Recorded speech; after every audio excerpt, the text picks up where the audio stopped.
Russell Norman, and I've been in the restaurant business in London for about 20 years, on and off. Polpo is a combination of two cities, New York and Venice. In terms of the menu, it's pure Venice. The dishes that I used to really enjoy when I would go to Venice, which, as everybody knows, is an atrocious city when it comes to food, but the dishes I would really enjoy were those dishes I would find in the very small, out-of-the-way baccari. These places you would find in the back alleys that serve small glasses of wine, which they call ombre, and small snacks that they call cicchetti. And so the menu at Polpo is really based on the little snacks that I would find at the wine bars of Venice. We opened Polpo in September 2009, and I haven't really looked back. It's been a huge success since. Very quickly we were plotting our next place, Spuntino, which was due to open June 2010. It's been delayed time after time after time, but in the meantime found a little site above the French House pub, also in Soho, which is where we now are, to open Polpetto. Spuntino is going to be a little bit different. It's going to be very small. There will only be 26 seats, and unlike Polpo, where you can sit down at a leather banquette like this and at a table at a normal height like this, Spuntino will be a diner.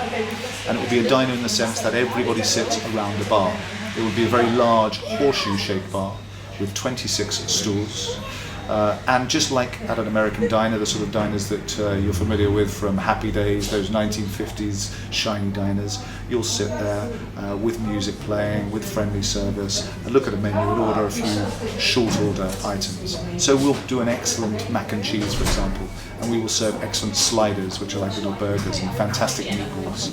It will have quite a foreboding sort of look from the outside. It won't be the sort of place that welcomes you initially when you look at it, because there won't really be any signage. It will be a little bit confusing and a little bit industrial and strange. But the moment you open the door and hear the music and smell the food and feel the warmth, it's almost like you're getting a big hug. And you'll be welcomed in and have, I hope, a unique experience in London. The sort of places I like going to are very informal and very small. So my favourite places in London, the places that I go to frequently, when I say frequently, I sometimes go to some of these places, I'm embarrassed to say 3 or 4 times a week, are very small places. The first recommendation I would make is Koya, which is a Japanese restaurant serving and specialising in udon noodles.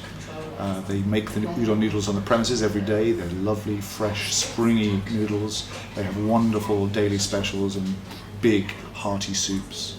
Another recommendation I'll make, which is Barrafina. Barrafina is a 23-seater Spanish tapas bar based on a very famous restaurant in Barcelona called Calpep. And once again, no reservations, like Koya. You just walk in, sit down, and just order a few small plates, or if you want a proper meal, the whole menu. Another Soho restaurant I would recommend that's even smaller than the two I just mentioned is Yalla Yalla. They serve Beirut street food, and I was there to date, funny enough, for lunch.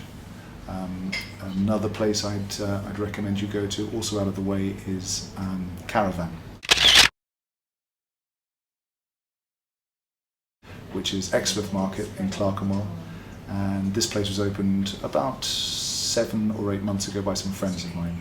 They have a coffee roaster in the basement, a huge machine where they roast their own beans, and the kitchen produces beautiful small plates of sort of eclectic international food. There is another place which is reasonably new that does fantastic food, but interestingly, when it opened, its philosophy wasn't, I don't think, to operate as a restaurant. Its philosophy was to operate as a wine bar. However, the food has overtaken the wine to a degree, and it's now seen more as a restaurant than a wine bar. But it's a place called Terroirs, on the fringes of Covent Garden, very close to Charing Cross Station.